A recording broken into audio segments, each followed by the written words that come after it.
Good morning. Happy Mother's Day. Moms are magic. I know mine was. She had to be. You guys know Ed Moreno. She knew Eddie Moreno. He was a rough one, that one. And I've shared this with my mom, I honestly do not know where I would have ended up in life if it hadn't been for her love and her caring guidance. My childhood would have been a whole lot different if it hadn't been for her. So they are magic. And the guy portraying the husband in the video was right. God has made all women special, literally, in that he has wired them at the core of their being to have as their ultimate value in life, love. God created them that way. The ultimate value in a man's life, on the other hand, is respect.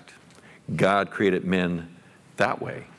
Unfortunately, most of us haven't been taught what the ultimate value of the other gender is, and it's this lack of understanding of love and respect, the connection of those two.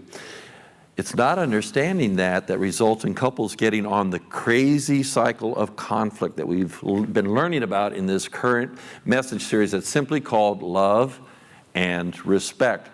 And the only way to slow down and even stop the crazy cycle that so many couples find themselves on is for men to dial into the fact that the ultimate value for women is to be loved and to be treated lovingly by their husbands. And to slow the crazy cycle of conflict, women will need to dial into the fact that the ultimate value for men is to be respected and to be treated respectfully by their wives. And when a couple finally comes to the recognition that there is a connection between love and respect in marriage, then they will be able to get off the crazy cycle and onto what's called the energizing cycle, which is what we're going to begin to learn about today in part 3 of this very important series. Now, here's how the energizing cycle works. Now, my bad, I didn't proofread this well enough. This is the crazy cycle. This is the one we want to get off of. That's where when the guy treats his wife, speaks to his wife without love, then she's going to react toward him without respect, and he's going to react without love. But the energizing cycle is where we finally learn as a couple, where he begins to speak to her and treat her with love, then she will react with respect, and then he's going to react with more love, and you get the idea. It's going to breathe life into that relationship again. It's going to be energized, and we want to get on this energizing cycle. And so that's what we're going to be talking about. Sometimes couples ask, well, which one of us, the husband or the wife, should start so as to get the energizing cycle going? Well, ideally, you two will both make the decision to do what God has called each of you to do at the same time. But if that's not likely to happen, then I'd say whichever of you in the relationship is the most spiritually mature, that you should start, because you are the one who knows what God wants, and you are the one who is willing to obey God, even if your spouse is not quite ready to do so. You are also the one who will have the faith to trust God's principles, and that they work, and that as you faithfully do what God has called you to do, that your spouse will be positively impacted by that, and then begin to do his or her part of the equation that's going to lead to a successful marriage, which is what we all want, right? Okay, so with that, this morning, since it's Mother's Day, we are going to provide the men with help on how to love their wife the way God calls for a man to do, so as to energize her, to breathe life into her. And then next Sunday, we'll provide women with the help they need to respect their husband the way God calls for a woman to do, so as to energize or breathe life into him. Okay, so we're going to get started, guys. It's Mother's Day. If there's ever a time for you that you'd want to take careful notes, I want to encourage you to pull that sheet out from your bulletin, and it will spell love to your wife, knowing that this is important enough to you to take good notes. Okay, guys, so with that, How do we spell love? Well, today we're going to spell it C-O-U-P-L-E. And this is obviously an acronym. And each letter stands for an important way, guys, that you can show love to your wife in a way that is meaningful to her. And the first letter in couple is the letter C. And C stands for, filling in, closeness. She wants to be close. In Genesis 2:24, in describing the joining of two lives in marriage, we get something of a living definition of the meaning of closeness. And this verse says, therefore shall a man leave his father and mother and shall what? Cleave unto his wife, and they shall be what? One flesh. Now the Hebrew word for cleave here has to do with loyalty and affection, with the idea of physical proximity being retained. And to become one flesh has to do with emotional and spiritual oneness as well as physical oneness. In short, a man is called by God to be devoted to his wife more than to any other person. And he is to ever remain affectionately close to her. God calls a man to do this because he knows that affectionate closeness is what our wife needs to feel loved. Men, here are some ways to remain affectionately close to your wife. Here are some things that will result in your wife feeling loved. During the work week, when you and your wife have been apart for the day but have both now arrived at home, as the man, as the husband, you can set a positive tone for the rest of the evening by you taking, here it is, the initiative to reconnect. Always remember, guys, that your wife wants to connect. She wants some face-to-face involvement with you. So instead of watching television as soon as you get home, if she's the one in the kitchen fixing dinner, go help her cook or set the table or sit in the kitchen and talk to her. Ask her what happened in her world on that day. Share something that happened in yours. And even if she's busy with the meal or with the kids or with something else, she's listening and is going to feel loved. Because you see, what your wife tends to look for is if you desire to dwell with her for a short period, to discover where her heart is and how she's doing. Your wife needs this kind of connectivity to feel close to you. And a woman in love longs for closeness. Note what the woman in the Song of Songs says about her husband in chapter 4, verse 3. She says, when I found him whom my soul loves, I held on to him and would not let him go. Now, in the context where this verse is found, the wife wants to be close to her husband, and in more than just a sexual way. And actually, guys, sexual closeness comes as a result of her feeling emotionally and relationally close first. Hint, hint. Well, here are additional ways or additional things men can do that will result in your wife feeling close to you. Hold her hand. I love to hold my wife's hand. Hug her. Go for a walk together. Set up a date night. Go out of your way to do something for her, like run an errand. Be affectionate without sexual intentions. Spend some time alone with her so you can focus on each other and laugh together. And guys, don't freak out about the last thing I just said, because your wife has probably already figured out that you can't meet all of her emotional and conversational needs. And that's why she needs and probably has girlfriends and other family members that she can talk to as well. Anyway, all the little things just mentioned will result in your wife feeling close. And they will help you as a couple get off the crazy cycle and on the energizing cycle. Our next letter in couple, the acronym stands for openness. She wants you to be open. She wants you to open up to her. Most men tend to play things close to the vest, right? When it comes to what he's feeling, what he's thinking. And this includes when he is upset with his wife. He'll tend to keep that close to the vest as well. And if a man allows that to fester and he becomes embittered, a husband can begin to treat his wife in unloving ways. Now, his wife senses that something is going on. She's concerned and tries to figure it out because she wants things to get repaired.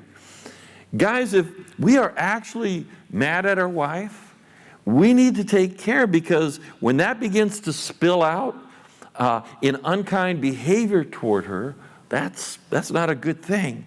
And God's book tells us straight up in Colossians 3:19, husbands, love your wives and do not be what? Harsh with them. Listen, if there is a problem that you're upset with your wife, believe it or not, your wife wants to talk about it. And the sooner you surface it, the easier it will be to resolve. Now, to be sure, these kinds of conversations, they take time and they take energy, which is what we guys fear. But once we do it, the fracture in our relationship will have been repaired. And that's a good thing. Now, in speaking of husbands, or two husbands, God says in Malachi 2:15, God says, guys, take heed to your spirit and let none deal, how? Treacherously against the wife of his youth. Guys, we need to pay attention to what's going on inside. And if there's a problem, we need to be open and talk it through with our wife. This helps her in her need to keep the marriage up to date, and it helps keep you from treating your wife in a way that God will not be pleased with. But not only should we be open about things that we may be upset about, we need to be generally open with our wife on what's going on inside. You see, when you were dating your wife, those early months, in all likelihood, were filled with you and her sharing inner dreams, yearnings, fears, failures, and so on. You were completely open. You spoke heart to heart. Your openness with each other was literally something that you could feel. There were no closed off compartments to your soul in those dating months. You were open in every way. And guys, we need to understand that it was our openness. It was our openness during courtship that was spelling love to our beloved in big letters. And she was energized beyond words by your transparent talk. But after we get married, we guys tend to stop being open. And that results in our wife's spirit becoming deflated, because now she's not being energized and she's not feeling loved. And this, as we've learned, causes her to react negatively, which puts you on that crazy cycle again. But we don't want to be on the crazy cycle anymore, right? We want to be on the energizing cycle. And we do that by being open, because that's part of how love gets spelled to our wives. Listen, your wife loves you.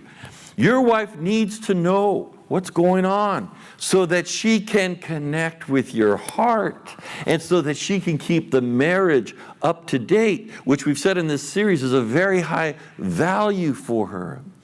Okay, next in the couple acronym is the letter U, and this stands for understanding. Don't try to fix her, just listen. In 1 Peter 3:7, the Apostle Peter says to we men, you husbands, live what? Come on.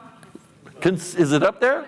There it is. Live considerately. That means in an understanding way with your wives.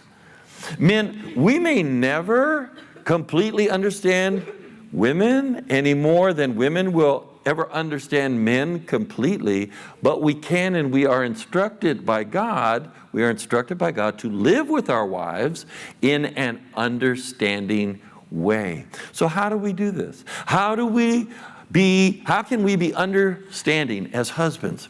Well, the most powerful tools that we have at our disposal, guys, is our ears. If we just listen to our wife, she is more likely to feel understood. Now, because we guys wear blue sunglasses and blue headphones, listening is not typically a strong suit for husbands. Generally speaking, men are built more for analyzing, giving answers, and trying to fix problems. Because of this, the unaware male doesn't readily decode the messages his wife is sending when she comes to him with a problem she has. Here's what I'm getting at. When a man comes to another man with a problem, it's because the one coming with the problem wants help solving the problem. In fact, this is the case 95 to 98% of the time. When one man comes to another man with a problem, they're looking for help to solve the problem. And if the other man that has been come to with this problem, if they're able to offer a solution or some options to remedy the problem, the man who brought the problem is likely to feel better emotionally because he has obtained what he was in the hunt for. The whole reason he wanted to talk was to find a solution to the problem that he had. But guess what? When a woman wants to talk with her husband about a problem she has, she's not always looking for him to answer to give any kind of advice or to give any kind of direction. In fact, that's the case most of the time, i.e., a wife is not looking for you as a man to give her a solution, fix the problem, or provide her with counsel. And as men, we think, then what's the point about talking about the problem, right? Well, there is a reason a woman needs to talk. It's just not a man's reason. And that's because women wear pink sunglasses and pink headphones. They have a whole other reason for talking. Indeed, there have been many men who failed to decode that their wife just wanted them to listen. And so the men tried to offer solutions only to hear their wife say sharply, "Will you quit trying to fix me and just try to listen?" Now, the poor guy was just trying to help.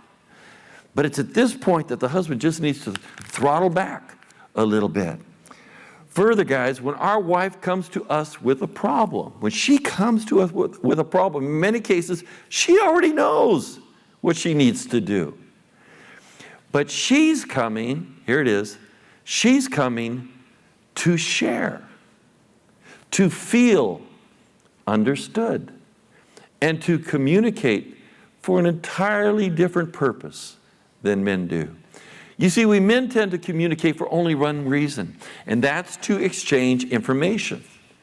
Women, on the other hand, may want to exchange information sometimes, but more often than not, women talk to essentially report what's been going on so as to keep the marriage up to date, and she talks to build rapport. So it may just seem like small talk to a husband, but this matter of building rapport and keeping the marriage up to date through sharing is what helps a woman feel loved. So guys, it's important to listen to your wife share her report of what's been going on in her day. But not only that, it is important for you to share some of what's been going on in your day. You don't have to give every detail. Your wife isn't trying to encroach. Your wife is just trying to build rapport with the most important person in her life, you. You. Now, men, when you listen, it is important that You're not just trying to give the appearance of listening. We need to remind ourselves inwardly. And I'll say this when my wife comes to talk to me. I'll say inside my head, I'll go, Ed, listen, this is important to her. And that's what we have to say to ourselves. This is important to her.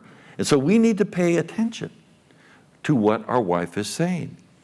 And you give evidence that you're paying attention by saying simple things like this. I hear you. I see. That's interesting. So what you're saying is, so what your feeling is, and I really appreciate you sharing that with me. These kinds of statements show your wife that you are engaged and that you value her and what she has to say. And this will cause her to feel loved and understood.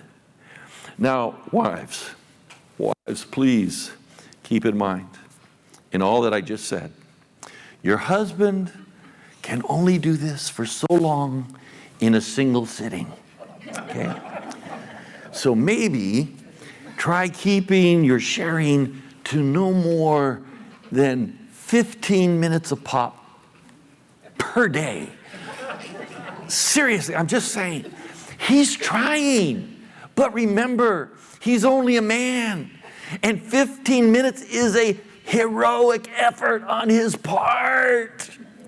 Okay, save the 2-hour talk with your girlfriends. Not your husband can't do it.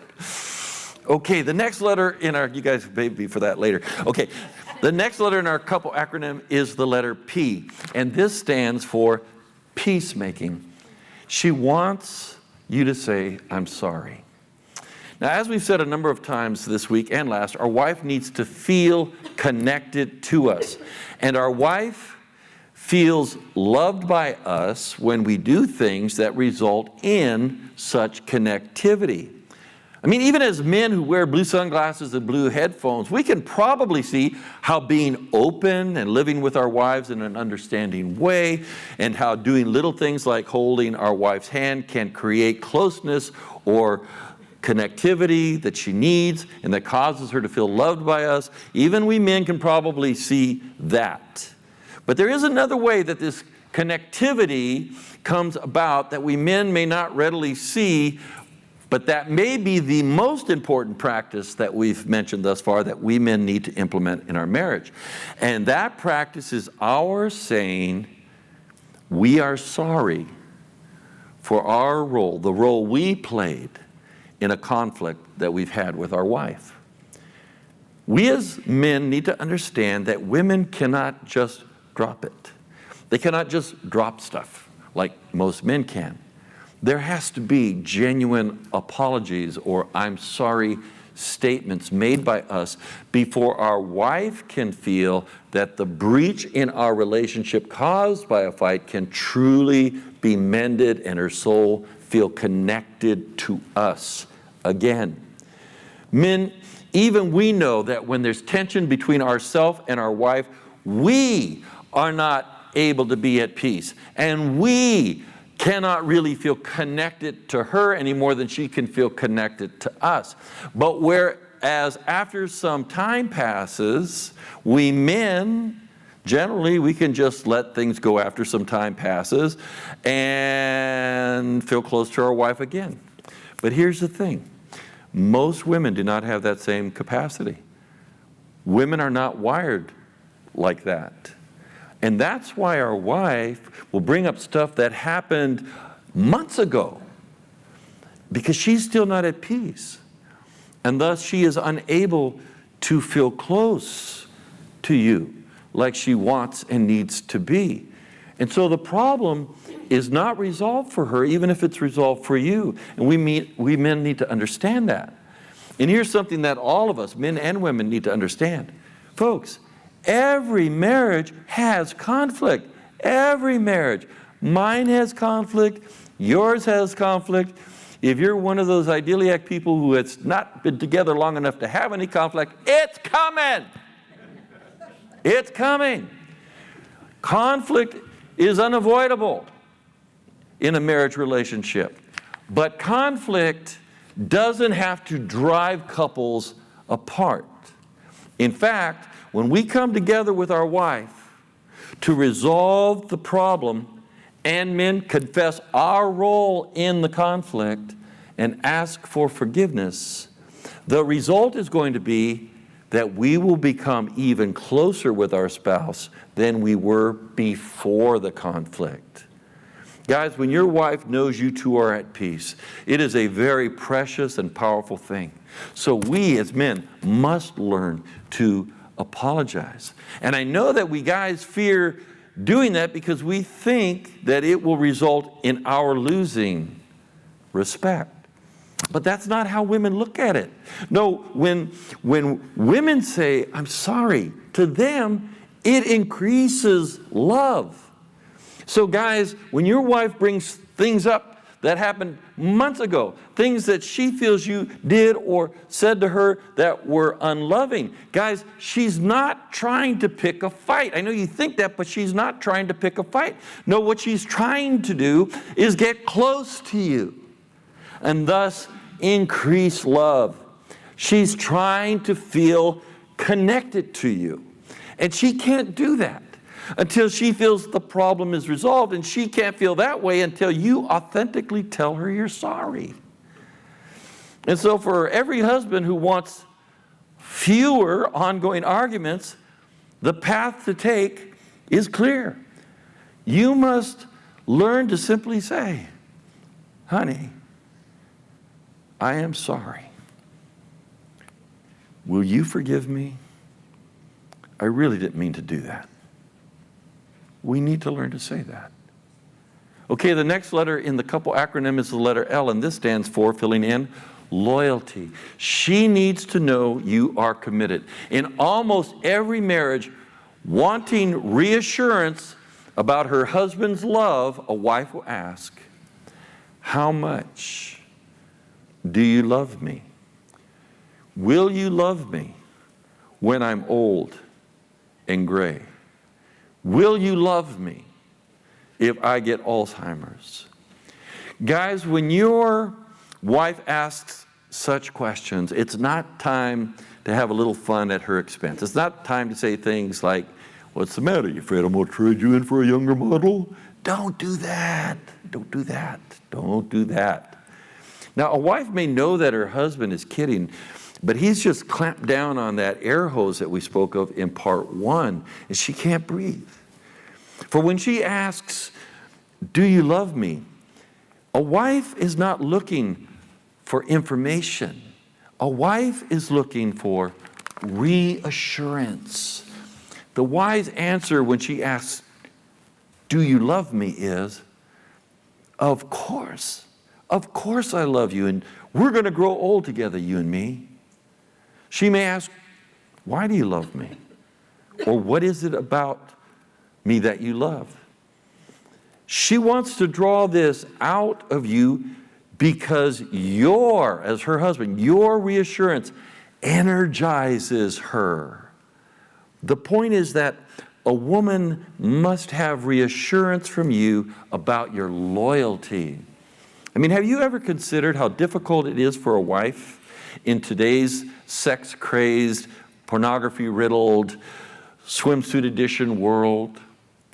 It creates insecurity in a wife when she sees her husband being attracted by some beautiful female walking by her that he sees on television. Your wife takes that as meaning that there's a possibility that you'll be unfaithful to her. And so it's unloving to make her wonder about your loyalty. So reassure her and do not give her cause to worry.